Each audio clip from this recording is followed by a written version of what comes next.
আসসালামু আলাইকুম রহমতুল্লাহি ওয়া বারাকাতুহু। আজকে এক্সেলের গুরুত্বপূর্ণ ৩টা বিষয় নিয়ে আলোচনা করব এবং এগুলার ব্যবহার আজকে দেখাবো। তাহলে শুরু করা যাক। এক্সেলের এই এই ফর্মুলার মধ্যে নেম ম্যানেজার খুবই জিনিস, গুরুত্বপূর্ণ একটা অপশন, যেটা দিয়ে আমরা যদি কোনো একটা এই যেমন এই জিনিসটা যদি পুরো সিলেক্ট করি, এটা একটা আলাদা নাম দেব। এই নামটা আমার কি কাজ দিবে? এটা আমি যখন কোনো ফর্মুলা ব্যবহার করতে যাব, আমাকে ফুরাইয়াটা ফুরাইয়াটা সিলেক্ট করার প্রয়োজন হবে না। যদি আমি আমি ওর একটা এটা একটা নাম দিয়ে দিই, তাহলে আমার সুবিধা হবে। এই ফুরাইয়াটা আমাকে এরকম মাউস দিয়ে সিলেক্ট না করে জাস্ট আমি নামটা বসাই দিব এবং ফর্মুলার মধ্যে ওই নামটা নিয়ে নেবে। তাহলে এই নেম ম্যানেজার অপশনটা খুবই গুরুত্বপূর্ণ। তাহলে দেখা যাক কিভাবে নেম ম্যানেজার অপশনটা ব্যবহার করতেছি। তাহলে আমি এই নেম ম্যানেজার অপশনে গেলাম। আমি চাচ্ছি এই জিনিসটা একটা নাম দিব। আমার এটার নাম হচ্ছে চার্ট অফ অ্যাকাউন্টস। তাহলে নিউ নাম দিব chart of accounts, charts charts of account, account. এবার আমি কি করব, এটার লোকেশনটা দেখা দিতে হবে। তাহলে গেলাম, এটা দেখিয়ে দিলাম। এস তাহলে এখন কি করলো, এই চার্ট অফ অ্যাকাউন্টস নিয়ে নেম ম্যানেজার হিসেবে ওইটা সেভ করে নিল। আমি যদি দেখতে চাই আমার চার্ট অফ অ্যাকাউন্টস ঠিক আছে কিনা, ইয়েস, মানে এর পাশে ইয়া দিয়ে বর্ডার দিয়ে দেখিয়ে দিচ্ছে ঠিক আছে, এটা হয়ে গেছে। তাহলে কি সুবিধা কি হলো, এই পুরা জিনিসটা আমি কোনো ফর্মুলা ইউজ করতে গেলে প্রয়োজন হলে যদি আমি পুরা সিলেক্ট না করে জাস্ট আমি চার্ট অফ অ্যাকাউন্টস ইয়াটা এই নামটা বসালে চলে আসবে। দেখা যাক এটার ব্যবহারটা এখন দেখাবো। তাহলে এই ব্রাউজার অপশনে গেলাম। ব্রাউজার অপশনে গিয়ে আমি চাচ্ছি এখানে এখন দেখাবো বিলুক অফের ফর্মুলাটা দেখাচ্ছে এবং প্লাস ওই যে চার্ট অফ অ্যাকাউন্টস এর ইউজটা দেখাচ্ছে। চার্ট অফ অ্যাকাউন্টস মানে নেম ম্যানেজারের ইউজটা দেখাচ্ছে। যেমন আমার এখানে কি আছে, account name, account type, default, balance, statement type. আমার এই বাউচার আছে অ্যাকাউন্ট টাইপ, যেমন ইউনিটেক আমার একটা ক্রেডিটর্স, আমি ইউনিটেকটা খুঁজে নিই। ইউনিটেক ইউনিটে আমার একটা ক্রেডিটর্স, কারেন্ট লাইবিলিটিস, এটা ক্রেডিট, ডিফল্ট ব্যালেন্স হচ্ছে ক্রেডিট, এটা স্টেটমেন্ট টাইপ হচ্ছে ব্যালেন্স শিটে যাবে। তাহলে আমি চাচ্ছি আমি যখন এই VLOOKUP সূত্র ইউজ করব, এই অ্যাকাউন্ট ইঞ্জিনিয়ারিং এটা দেওয়ার সাথে সাথে অ্যাকাউন্ট টাইপটা আসবে, ডিফল্ট ব্যালেন্স আসবে, আর এই স্টেটমেন্ট স্টেটমেন্ট টাইপটা আসবে। এখন আমি VLOOKUP এর ফর্মুলাটা ইউজ করতেছি। আমার ক্রাইটেরিয়া হচ্ছে ইউনিটেক ইঞ্জিনিয়ারিং কমা। এখন দেখা যাচ্ছে আমার কোন চার্টে আছে, আমার এই চার্ট অফ অ্যাকাউন্টসের এইটা এখানে আছে 2 নম্বর কলামে। তাহলে আমি চার্ট অফ অ্যাকাউন্টসে গেলাম। এটা এখন এখন এখন যেহেতু আমার চার্ট অফ অ্যাকাউন্টসে অ্যাকাউন্ট টাইপ এটা 2 নম্বর কলাম আছে, তাহলে আমার কি করতে হবে, আমি এখানে এই গড় পুরোটা সিলেক্ট না করে আমি যে নেম ম্যানেজার দিয়ে একটা নেম ম্যানেজার তৈরি করেছিলাম, জাস্ট ওইটা বসাবো। চার্ট অফ অ্যাকাউন্ট এই শো করছে, চার্ট অফ অ্যাকাউন্টস এখানে শো করতেছে।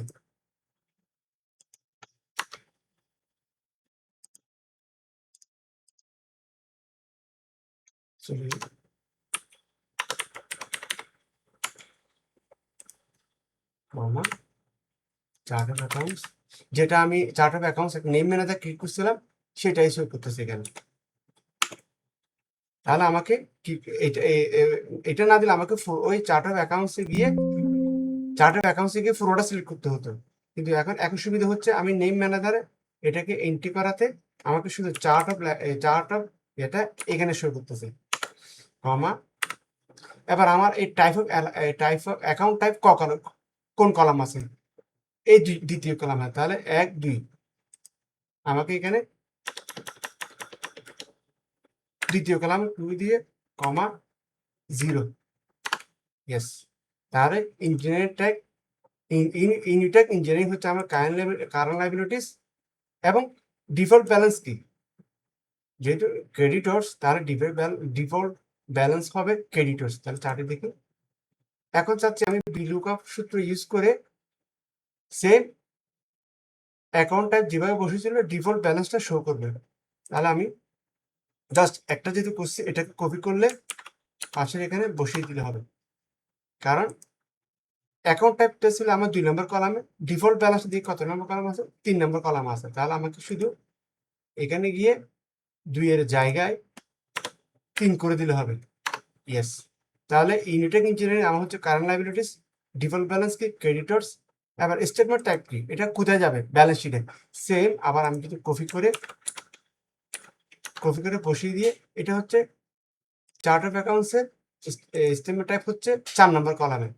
আমি শুধু এখানে 3 স্থলে 4 বসিয়ে দিলে হয়ে গেল। তাহলে ইউনিটেক ইঞ্জিনিয়ারিং হচ্ছে কারেন্ট লাইবিলিটিস, ডিফল্ট ব্যালেন্স হচ্ছে ক্রেডিটর্স, কোন স্টেটমেন্ট ব্যালেন্স শিটে যাবে।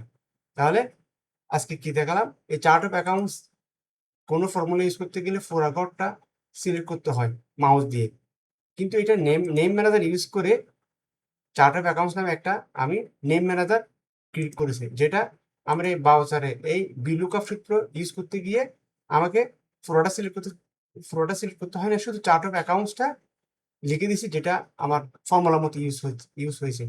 তাহলে এটা দিয়ে আজকে কি শিখলাম, চার্ট অফ অ্যাকাউন্টসের নেম ম্যানেজারটা শিখলাম, আর VLOOKUP সূত্রটা দেখলাম। এখন দেখাবো ডাটা ভ্যালিডেশনের সুবিধাটা। ডাটা ভ্যালিডেশন এমন একটা অপশন যেটা আমি লিস্ট ইউজ করে, যেমন আমার এখানে আমার আগে থেকে রেডি করা আছে, তাই এটা আমি করে দিচ্ছি, রিমুভ করে দিচ্ছি। এটাকে যেহেতু আগে থেকে করা আছে, এটাকে এনি ভ্যালু করে দিলে জিনিসটা চলে যাবে। ইয়েস, আর নেই। এখন আমি দেখাবো ডাটা ভ্যালিডেশন, একটা লিস্ট যেটা আমাকে এখানে বারবার লিখতে হবে না, আমার লিস্টটা অটোমেটিকলি শো করবে। তাহলে চার্ট অফ অ্যাকাউন্টস আমার কি আছে, এখানে প্রজেক্ট নেম, আমার প্রজেক্টের নামগুলো আছে। আমি চাচ্ছি এই যে বাউসারে যে প্রজেক্ট ইয়াতে আছে, এটা আমি ডাটা ভ্যালিডেশন দিয়ে একটা লিস্ট করে রাখবো, যাতে আমি লিখতে হবে না, অটোমেটিকলি একটা লিস্ট আকারে শো করবে। তাহলে ডাটা ভ্যালিডেশনে গিয়ে ডাটা ভ্যালিডেশন এখানে কার্সারটা বসাতে হবে, যেখানে আমি বসাতে চাচ্ছি সেখানে কার্সারটা বসাতে হবে। কার্সারটা বসালাম এখানে, ডাটা ভ্যালিডেশনে গিয়ে লিস্ট করে দিয়ে, তাহলে আমি হচ্ছে কি এটাও সেম আমি একটা নেম ম্যানেজার দিয়ে প্রজেক্ট নেম আমার এখানে আগে করা আছে, আমি একটা নতুন করে যেহেতু একটা করে দেখিয়েছি চার্ট অফ অ্যাকাউন্ট সেম আমার এখানে প্রজেক্ট নেম নামে করা আছে, যেটা আসলে করা আছে এখানে দেখি। ইয়েস, এটা নেম ম্যানেজার দিয়ে করে রেখেছিলাম।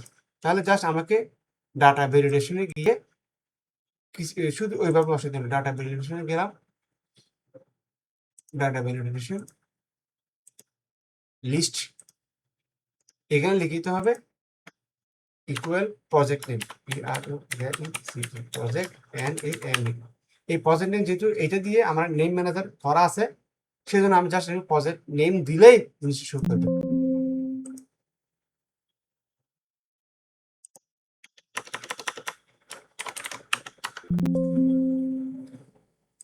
এটা আবার নতুন করে ক্লিক করতে হবে, নেম ম্যানেজার, প্রজেক্ট নেম লেখাটা হয় না বিদায় শো করে না, এটা হাইফেন আছে। তাহলে data validation data validation list equal PRO project name yes, এখন হয়েছে। এটা লেখায় ভুলের কারণে হয়নি। তাহলে এখন আমি অল্টা অ্যারো চিহ্ন দিলে আমার সব প্রজেক্টগুলা এখানে শো করতেছে। অথবা আমি আমার প্রজেক্টের নাম আমি জানি এম দিলে অ্যাপ দিয়ে এটাকে যেহেতু এই করে ডাটা ভ্যালিডেশন কপি করে নিচে বসিয়ে দিতে হবে, তাহলে প্রত্যেক লাইনে ডাটা ভ্যালিডেশন শুরু করবে। প্রত্যেক লাইন ডাটা ভ্যালিডেশনটা শো করতেছে। তাহলে এখানে আমি যদি আমার কোনো একটা পদ্ধতি কোনটা দিয়ে শো করতেছে, তাহলে ইজিলি আমি এখান থেকে বসাইতে পারবো। তাহলে আজকে শিখলাম নেম ম্যানেজার দিয়ে কিভাবে সহজে ফর্মুলাকে আরো সহজ করা যায়। তারপর এই বি লুকআপের সূত্র, তারপর একটা জিনিস দেখলাম ডাটা ভ্যালিডেশন, একটা লিস্ট কিভাবে বারবার না লিখে এক ক্লিকে আনা যাবে সেটা দেখালাম। সালামু আলাইকুম রহমতুল্লাহ।